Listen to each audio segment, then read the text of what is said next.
Hey, what's up, YouTube? Today, I have something very important I want to share with you guys. As you've probably seen by the title already, I want to show you guys how to increase your credit report. So we're going to review 4 steps real quick to improving your credit. And as you can see, the first step is to remove old addresses and names. Now, the reason you want to do this is because it makes it a little bit more difficult to verify the negative items on your credit. Now, let's take a look at what you need to do before you actually get into removing those old names and addresses. You'll need to do 2 things. First, you'll need to set up you a Credit Karma account. So you would go to creditkarma.com, and this will give you your TransUnion and your Equifax credit report. It will not include your Experian credit report. So you'll need to go to Experian.com and sign up for an account to get your Experian credit report. Now, you'll need to do this for a few reasons, but one of the reasons is you want to see the old names and addresses that are on your credit reports, TransUnion, Equifax, and Experian, and you want to dispute those items individually. So you need to dispute your TransUnion information, Equifax, and Experian, meaning your any names that's not current or addresses that's not current.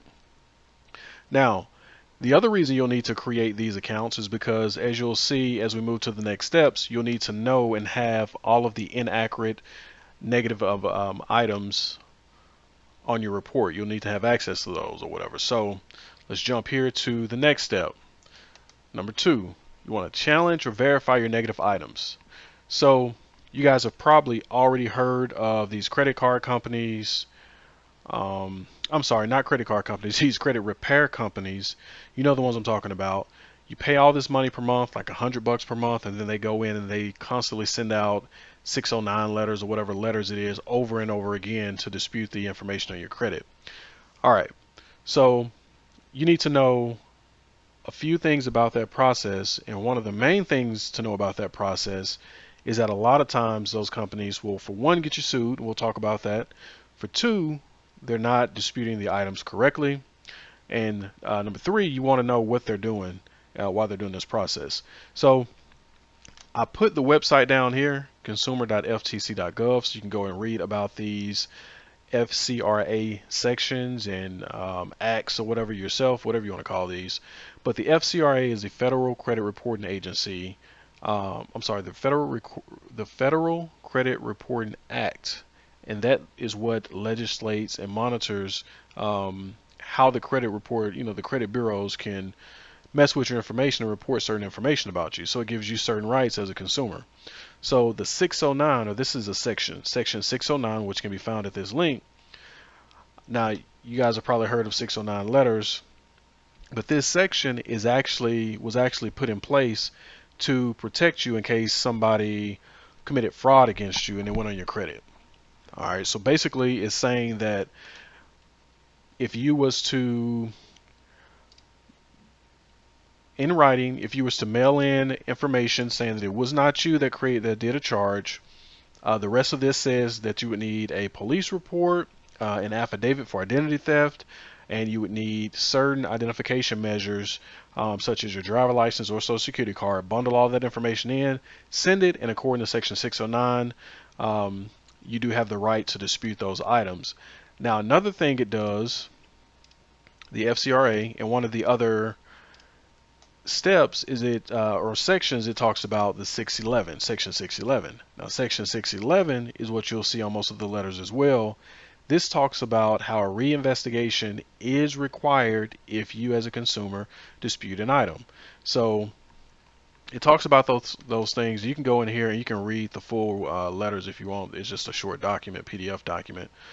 So how do you use this information to dispute the items on your credit?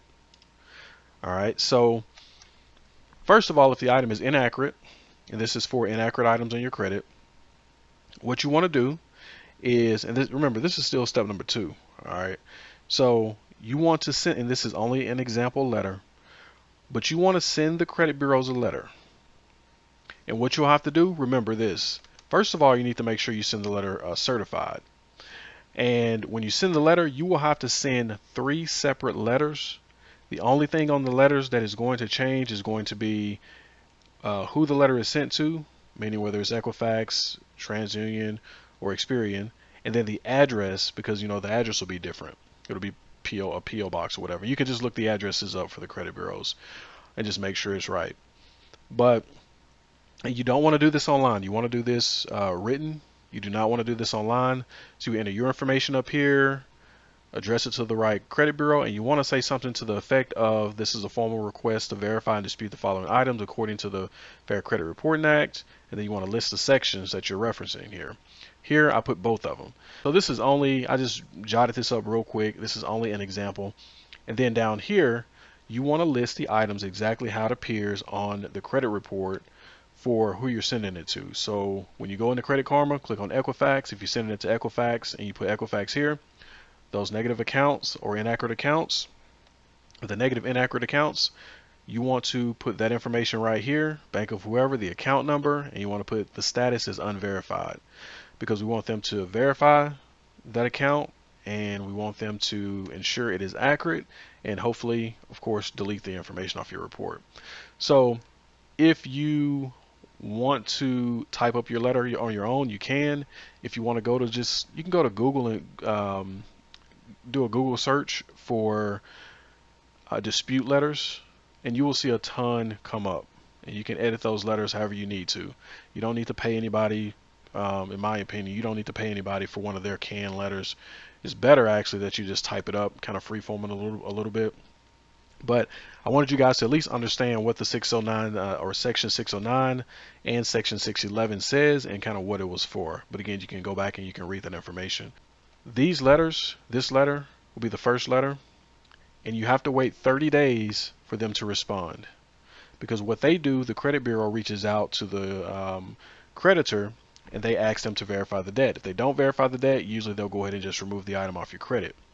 If they come back and try to verify the debt or say that it's yours, then what you want to do is you want to, again, it'll be another round of letters, and also each time make sure that you include a copy of your driver license and social security card. All right, along with your information when you send these letters, and make sure the letter is signed and dated. So after the first round that you send out, if it does not, the item don't go away, you wait about 30 days, and on that 34th or 32nd or days, just give it a couple of days afterwards, you want to type up another letter and send the letter. And you want to make sure you put in the letter, this is my second request. All right, like I've told you once, but you want to make sure you put in the letter that this is my second request, and then you want to put your text and then list those same accounts. And then you can even put something in here again. The items does not appear to be verified. Please remove. Or you can say something to the effect of, you claim these items were verified, but you have not sent me any information showing that these items were verified. Basically, you're saying that because if the items remain on your credit report after 30 days, basically the credit report is saying that the information is verified, but they haven't sent you proof. So you want to send a letter and let them know that this is my second request. I need proof that the items are verified because you have not removed them off of my credit according to these sections right here. And then you list those items out again, sign and date it, and make sure you include your driver license and your social security card. And again, it's 3 separate letters. It can be the same verbiage except for this part, but 3 separate letters that you want to send with whatever verbiage you're using. That same verbiage could go to the 3 separate credit bureaus. All right, and you want to do that a third time. After the second time, if it doesn't work, wait 30 days, and you want to do that a third time. Now, after the third time, you can go ahead and send a fourth time, but at this point, you're looking at about a little bit over 90 days or so. So at this point, that's when I would move to this section. Of course, this is when I did move to this section for my own credit. The first thing I did again was call the creditor up. I used the phone number from my credit report, and I just told them, I said, hey, listen, I just pulled my credit report. I seen that you guys have this item on my credit report, and I told them, I said, you know what, this is killing my credit. All right, I said, this is killing my credit. I need this information to come off. I said, I don't care what you guys got to do. I need this to come off of my credit. I said, well, if I pay you, I said, I need this to come off my credit. I don't need to just pay you and it stays on my credit. That's not going to help me. I need this to come off my credit. So then they'll usually say, okay, well, we'll take it off your credit, or I'll speak to my manager, I'll note the system to take it off your credit or whatever. And then you want to move to the negotiation phase, which is whatever that amount is that you owe. Let's say it's $1,000. They'll start saying, well, how do you want to take care of the payment or whatever? So that's when I tell them, I said, hey, I said, man, I said, I don't have a lot of money. Would you guys just take $100? So I can give you $100 right now. You guys just take it off my credit. We can call it a day. They'll come back and they'll say, well, okay, let me check. So they'll go back and then they'll come and they'll say something to the effect of, no, we can't go that low. We can't do $100. We can do, I think the lady told me on one of my debts like $300. I think it was like a 12 six or it was a $1,200 debt or maybe a $1,600 debt. And at this point, I had been sued. Okay, I had been sued, which is one of the things I didn't talk about in the last slide, but you've seen it as one of the warnings, lawsuits. So when these creditors see that you're disputing this stuff and trying to get this stuff off your credit and you still owe them, a lot of them will file a lawsuit against you or whatever. So that happened to me. That actually happened to me. So I was saving up money or whatever. But in the course of that, I actually received somebody literally knocked at my door. The first one came, they served me the papers, said I was being sued. I'm like, dang. So then I had took care of that one. Next thing you know, another one came, and before I could take care of that one, another one came. So I was sued not once, not twice, but 3 times in the course of trying to correct my credit. So, and it was credit card debt. The amounts were about $1,200. I think one was 16, and I think one was maybe it was a small one, maybe like 400 or 500 bucks. So, yeah, they came after me to sue me, but luckily I've been saving up that money to get my credit straight anyway. All right, and that's another thing. We don't. A lot of us don't have bad credit because we're now some of us do just because we're lazy. We don't pay our bills or whatever. We don't really have a plan. But a lot of us just we don't pay our bills because we don't have the money. So that's kind of the situation I fell in at the moment. Well, at that time, I didn't have the money, so I just didn't pay them. I picked and choose who would get paid, and I had these credit cards. I would run them up, and I just wouldn't pay them. And I even called the credit card company and told them, hey, I need you to reduce this interest rate. It's accumulating too fast. I can't pay you. They said no. I said, okay, cool. I just stopped paying them, and it jacked my credit up. So, um, but back to what I was saying, I just want to throw that in there that you need to be prepared to take this step after you send those letters, because it could come down to a point, or you don't want it to come down to a point where they try to sue you and then you don't have the money to take care of stuff, and then you've just made it worse. So while you're disputing the letters, save up the money so that you can negotiate. Again, you don't have to save up the full amount because they will settle with you, but you need to save up a good amount so that you can take care of those payments. Now, after you mentioned that you want to pay them $100 or whatever the 10% amount is, don't say I can pay you 10%. Just say, can I pay you $100 or whatever 10% is. They'll tell you no. They'll come back with a rebuttal. When they come back with their rebuttal, I want you guys to say, man, that's too high. Let me just do, 150. Just go up a little bit. Let me just do 150. And then they'll come back and say, well, you can't do that, but you can make a payment. I could take that 150. Then we can set up payment plans. Say, nah, say I can't do that because I don't know if I'm gonna have enough money next time. I get paid. Blah blah blah. Just give them this huge sob story. So agree upon an amount. If they won't come down, then they won't come down, but do not pay the full amount. All right. They didn't pay the full amount for the debt, so do not pay the full amount. Get it as low as you can. Go back and forth. Kind of lay it on thick. And then you want to see, say, at this point you've agreed upon a price. Just say, okay, all right, man, fine. I'll just scrape up the 200 and send you the money. And then say, but can you get it off my credit? A lot of them will say, yeah, we can get it off your credit. I'll put a note in the system. We'll make sure we take it off. I'll make sure it gets removed. But what you want to do is you want to ask them if they could send you a letter by email just saying, after you paid the debt, just saying that they will remove it from your credit. All right. If they agree to that, get the letter, and this is where I'm looking right here. Get the letter and then immediately make the payment and make sure you save your receipts and stuff and then be done. Okay. Now, what I had to do, some of the creditors, they took the letters. So when they got ready to sue me, I received the letter in the mail. I called them up, and this is the process I went through. I settled with them, and I also called and asked them if they would remove it from my credit. Now they did not send me a letter, but I paid them anyway because I was getting sued. So um, one of the things you want to make sure though, you want to make sure that after you get the letter, or even after you pay them, if they don't send you the letter, you can still pay them. But after a couple of days, or maybe I'll wait maybe 30 days just to see if the item still remains on my credit. If it does not remain on your credit, I disputed the item again, saying, hey, this is inaccurate. This is not correct. So that's what I did. Okay. And then that item, of course, fell off my credit because at that point they don't care about verifying. They've already got their money. So that is step 3. Now there's one more step that I want to share with you guys. So as you can see here, oh, all right. So as you can see here, these are the sections right here that build your credit. Now we've talked about derogatory marks or whatever. That's the negative items we talked about. Sending those letters, getting the negative inaccurate items off your account. Now, the next step is payment history. You guys need to get a budget in place. I know you probably don't use a budget, probably didn't grow up with one. I didn't either. But now I do have a budget, and if you want to see the budget that I use, you can click on the link because the budget that I use, I actually turned it into a small book and share it with others on Amazon, so you can go support that if you would like. But you want to make sure you make your payments on time. Credit aid, that will go down as stuff fall off, as you get certain items removed from your credit. You can't really do anything about that. Total accounts. All right, this is good if the balance on your credit cards and what those accounts are made up of is being paid down or the balance is low. Hard inquiries, you guys know that's a bad thing.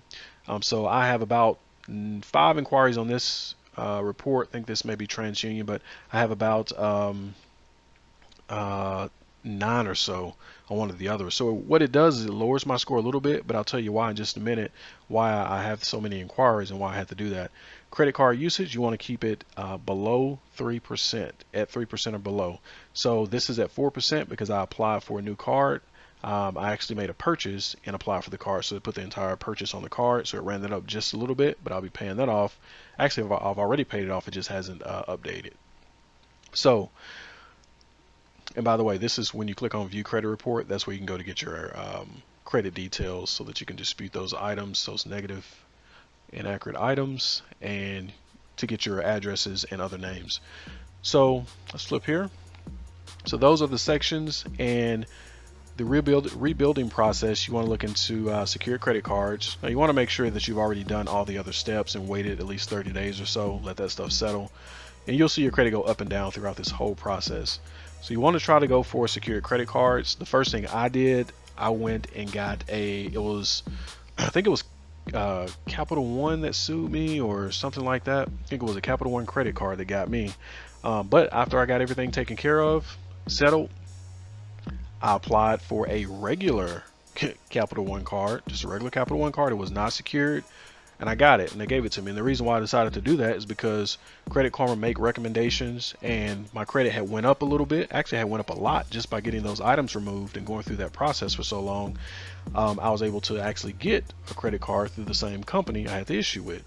So I got a regular credit card. Most of you guys will have to do a secured credit card, which is where you pay $250 and they hold that $250 and then they extend you $250 worth of credit. Just make sure you don't run up that balance. The money is still yours. When you cancel the card, if everything goes well, you get your money back. So it's really no loss, but you guys want to make sure that you are responsible with that secured credit card, because that's what it's for. Now, once you use a secured credit card, you can also go get a secured loan. Secured loan works the same way. You deposit a certain amount of money into a savings account. I did this through a credit union. All right. You can call the credit union. They'll explain to you how it works, but you can also call the banks and stuff and ask them as well. The other thing is a authorized user. So what you can do is you can become an authorized user on someone else's credit card and you only want to do this if that person has a low balance on that credit card and if they make their payments on time. You want their utilization to stay below 3%. The reason why is because if you're an authorized user and they're irresponsible and their credit card data is it doesn't look good, then it's going to reflect on your credit report. It's not looking good. Again, you don't need a card or anything. You just need to be an authorized user. So you can call up, a friend, a brother, or sister, and just say, hey, um, I'm trying to boost my credit. Can you make me an authorized user on one of your credit cards? I don't want to even know which one. I just need to know that everything's straight with it and that it's a credit card with a utilization below 3%, or you can even say below 10%, if it's one of these accounts. So those are the 3 ways to build credit. And you can also research and look for other ways to build credit online. I believe self lender. I've never used that before, but I've heard of people utilizing that. Also, you want to make sure you join those Facebook groups. Go on Facebook and type in credit building groups. Just make sure it's not one of those programs trying to sell you, some type of letters or process. But yeah, join one of those groups, and then like I said, on the other letters, you can look up all kind of letters online. So hope that added a little value for you guys, and be sure to check out the other videos and be sure to subscribe. All right, and make sure you drop me a comment with any questions you have, and let me know if you guys are starting the process. All right, appreciate you guys. Talk to you later.